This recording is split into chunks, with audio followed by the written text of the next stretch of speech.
네, 교육학과 재능기부 프로그램 학부생을 위한 실용기초통계 세 번째 강의 시작하도록 하겠습니다. 네, 오늘 목차입니다. 네, 가설검증 기본 개념 먼저 보고, 네, 다음 표집분포와 표준오차, 그 다음 중심극한 정리, 가설검증 유의 수준 순으로 오늘은 진행을 하도록 하겠습니다. 네, 가설검증 기본 개념입니다. 네, 가설검증이란 표본을 통해 모집단에 대한 모수치를 추정하고 이를 바탕으로 결정을 하는 과정입니다. 모집단 통계치는 이제 모집단의 평균, 표준 편차 등의 통계치고 표본 통계치는 모집단의 일부분을 표집한 데이터로 표본의 평균, 표준 편차 등의 통계치입니다. 표집 오차는 우연으로 발생하는 표본 통계치의 변산성입니다. 변상이라는 게 바뀌는 정도를 말하는 겁니다. 내가 표집을 했었을 때 생길 수 있는 오차라고 말 그대로 이해를 하시면 될 것 같습니다. 네, 통계적 추론은 기본적으로 표본을 통해 모집단을 추정하는 것입니다. 근데 이제 추정치를 양호한지를 알아야 되는데 양호한 추정치의 전제가 있습니다. 양호한 추정치의 전제는 비편중성, 일관성, 상대적 효율성, 충분성이 있습니다. 먼저 비편중성은 표본 평균치의 평균과 모집단의 평균이 같아야 한다는 것입니다. 그리고 일관성은 표본의 크기가 커지면 표본의 값이 모수치에 가까워져야 한다는 것입니다. 네, 그리고 상대적 효율성은 다른 추정치보다 더 작은 오차를 지녀야 한다는 것입니다. 그리고 충분성은 모집단 안에 다른 자료로 지금 자료를 대체해도 모집단과 더 가까워지지 않아야 한다는 것입니다. 그런데 이런 전제들을 지금 평가를 하려면은 결국 우리가 모집단을 알고 있어야 됩니다. 근데 우리는 모집단을 알면 추정치를 사용할 의미가 없죠. 왜냐하면은 모집단이 궁금해서 표본을 통해서 모집단을 추론하는 거기 때문입니다. 따라서 추정치에 대한 평가가 불가능하기 때문에 양호한 추정치의 전제들은 사실 개념적으로만 가정이 되는 상태입니다. 다음은 표집 분포와 표준 오차입니다. 표집 분포가 항상 정규 분포가 되는 것은 아닙니다. 네, 표본 자료에서 모수치를 추정할 때는 표본 수가 충분히 커야 하고 표집되는 모집단의 분포가 정규 분포여야 합니다. 네, 여기서 충분히 크다는 것은 보통 n이 30 이상이거나 30을 초과하거나 그 정도로 되어 있습니다. 네, 모집단의 분포를 알 수 없으므로 모집단 분포 대신 표집 분포를 활용하게 됩니다. 네, 표집 분포는 추리 통계의 의사결정을 위한 이론적인 분포입니다. 네, 모집단에서 크기가 n인 표본을 무한히 반복 추출해서 표본들의 통계치를 가지고 그린 분포라고 이해를 하시면 될 것 같습니다. 네, 표준 오차는 표집 분포의 표준 편차입니다. 네, 표집 분포가 갖는 표준 편차는 모수치를 정확하게 추정하지 못하는 정도를 나타냅니다. 평균치의 표집 분포의 표준 편차가 곧 평균치의 표준 오차라는 뜻입니다. 표준 오차가 쉽게 설명을 드리면은 내가 모집단을 정확하게 추론하지 못하는 정도입니다. 네, 그래서 모집단의 경우에는 루트 n분의 시그마 이렇게 해주시면 되고 표본일 때도 루트 n분의 시그마인데 s 네, 표본일 때 이렇게 계산을 해주시면 됩니다.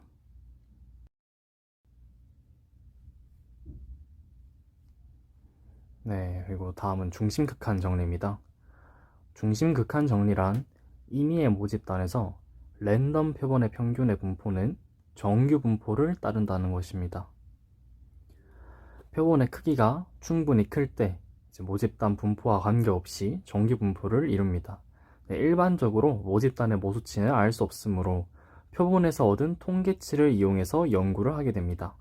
대신에 모집단의 것을 알 수 없기 때문에 오차는 감수해야 되는 상황입니다. 다음은 가설 검증입니다. 여러분들이 아셔야 될 가설은 크게 두 가지인데 이제 연가설과 대립가설이라는 게 있습니다. 연가설은 잠정적으로 사실이라고 간주되는 가설이고 검증되는 가설로 차이가 없다 혹은 관계가 없다로 설정이 됩니다. 일반적으로 연가설을 기각하는 방식으로 이제 연구는 실시가 됩니다. 대립가설은 연가설이 부정되었을 때 사실로 남는 잠정적인 진술입니다. 한 가지 예를 한번 들어보면은 A와 B의 관계가 궁금하다고 합시다. 연구자는 A가 B에 어느 정도 영향을 끼친다 라고 생각을 하고 있어요. 그러면은 연가설은 A는 B에 아무런 영향을 주지 않을 것이다 가 될 거고요. 그럼 대립가설은 A는 B에 영향을 줄 것이다 가 되는 겁니다. 근데 이렇게 가설을 설정을 하다가 보면은 이런 경우가 나올 수 있습니다. 실제 연가설이 참인 경우에 연가설을 수용했을 때를 옳은 결정이죠. 연가설이 참이니까 연가설을 수용했다. 옳은 결정이고, 이때의 확률을 이제 1-알파라고 합니다. 그런데 이제 H0가 연가설이 참인 경우에 연가설을 기각하게 되면은 이것을 이제 일종 오류라고 합니다. 일종 오류를 범할 확률을 보통 알파라고 합니다. 그러니까 일종 오류의 확률이 알파니까 이제 옳은 결정을 할 확률은 이제 1-알파가 되는 겁니다. 그리고 다음으로 실제 연가설이 거짓인 경우에 연가설을 수용하는 상황은 이제 이종 오류라고 합니다. 그리고 이종 오류를 범할 확률을 보통 베타라고 하게 되고, 이제 연가설을 기각하는 경우, 연가설이 거짓이라서 기각을 하게 되는 경우는 이제 옳은 결정이죠. 그래서 이럴 때 확률은 이제 1-베타라고 하게 됩니다. 좀 더 간단하게 이제 그림으로 보면은 이랬습니다. 자, 연가설이 참일 때 이제 수용을 하게 되면은 이제 올바른 결정이고 확률은 1-알파다. 연가설이 참일 때 연가설을 기각하게 되면은 제1종 오류가 되고 확률은 알파다.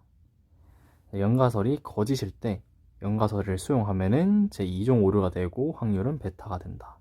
연가설이 거짓일 때 연가설을 기각하게 되면 이것은 올바른 결정이고 이제 확률은 1-베타가 된다.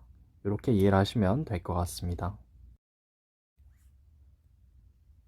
네, 다음은 유의 수준입니다. 유의 수준이란 연가설이 참이지만 연가설을 기각하는 확률 수준입니다. 알파라고 부르고요. 네, 앞서 설명드렸듯이 이제 연가설이 참일 때 연가설을 기각하는 경우가 제1종 오류로 확률이 알파라고 했었죠. 네, 요겁니다. 네, 관습적으로 알파는 0.05 혹은 0.01을 사용합니다. 이 유의 수준 알파는 기각력으로 설명을 드리면 조금 더 쉽게 이해가 되실 겁니다. 이제 여러분들이 어떤 통계를 돌렸을 때 이 연가설을 받아들일지, 그러니까 수용할지 기각할지를 결정하는 부분이 기각력입니다. 그 기각력을 기준으로 하는 게 유의 수준 알파라고 생각을 하시면 됩니다. 그래프를 조금 더 그려서 설명을 드리면은 만약에 그래프가 이렇게 됐다고 합시다. 이런 모양이라고 하면은 내가 통계를 돌렸던 결과값이 여기에 있다고 합시다. 여기.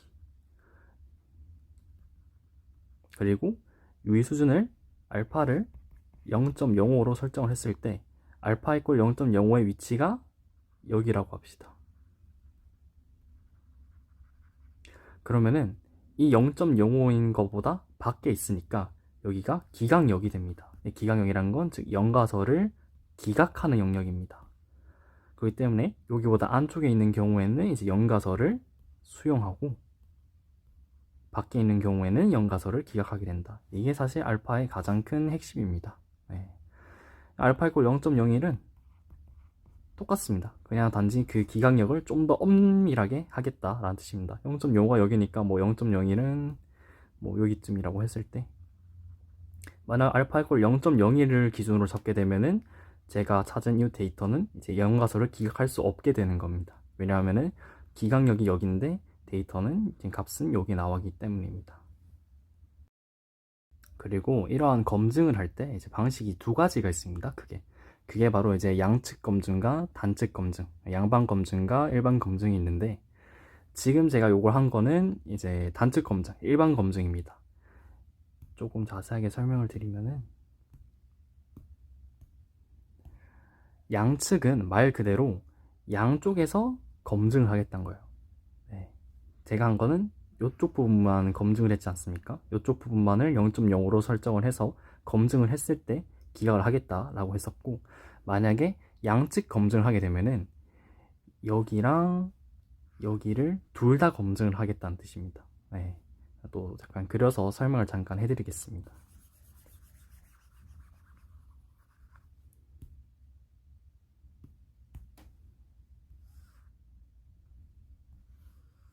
네, 이런 그래프가 있다고 했을 때 저희가 구했던 데이터에서 나온 통계값이 여기에 있다고 합시다. 여기에 있고 알파 이꼴 0.05로 양측 검정을 한다고 해봅시다. 양측 검정. 그러면은 양쪽을 합해서 0.05가 돼야 됩니다. 즉 이쪽 부분이랑 이쪽 부분을 합쳐서 0.05가 돼야 됩니다. 그러면은 한쪽당 얼마죠? 네, 0.025가 되는 겁니다. 0.025. 자, 그러면은 알파 이꼴 0.05로 양측 검정했었을 때 0.025인 부분이 여기였다. 그리고 반대쪽도 똑같이 있겠죠. 여기였다. 그러면은 이 부분이 이제 기강력에 들어가게 되는 겁니다. 저희가 찾은 데이터는 기강력 안에 들어가 있으니까 연가설을 기각하고 대립가설을 수용하게 되는 겁니다. 네, 그냥 양측 검증, 단측 검증은 사실 그냥 거의 똑같다고 보시면 됩니다. 네, 0.05를 반으로 나눠서 왼쪽, 오른쪽 모두 할 것이냐, 0.02를 반으로 나눠서 왼쪽, 오른쪽으로 모두 할 것이냐, 아니면 0.05로 한쪽만 할 것이냐, 0.01로 한쪽만 할 것이냐. 네, 당연히 이제 양쪽으로 나눠서 0.02호로 나누는 것처럼 양쪽으로 나눠서 검증했었을 때 좀 더 신뢰할 수 있는 결과라고 할 수 있습니다. 사실 단측 검증은 잘 쓰진 않고 여러분들은 양측 검증을 하시면 될 것 같습니다. SPSS를 사용하실 때도 이걸 설정하실 수 있는데 양측 검증을 선택을 하셔서 진행을 하시면 될 것 같습니다. 네, 무선 표집으로 계속 표집하면은 모집단의 평균치를 중심으로 분포하는 표집 분포가 이루어지게 됩니다. 이 표집 분포를 바탕으로 어떤 특정치가 해당 분포에서 일어날 확률을 계산할 수 있습니다. 그리고 어떤 특정치가 해당 분포에 속할 확률이 기준 이하보다 낮으면 이 특정치가 다른 분포에 속한다고 보는 것이 합리적입니다. 그래서 통계 검증 과정은 특정치 확률을 계산을 하고 정해진 수준과 비교를 해서 특정치에 대한 결론을 내시면 됩니다. 이 과정이 방금 보여드렸던 이 과정과 동일한 과정입니다. 0.025로 각각을 설정을 해서 기강력에 포함이 되어 있는지를 평가를 해서 기강력에 포함이 되어 있기 때문에 이제 결론적으로 연가설을 기각하고 대립가설을 수용했다. 이런 게 이제 통계 검증의 과정입니다. 네, 오늘 강의는 여기서 마치도록 하고 다음 마지막 강의에서 뵙겠습니다. 네, 고생 많으셨습니다.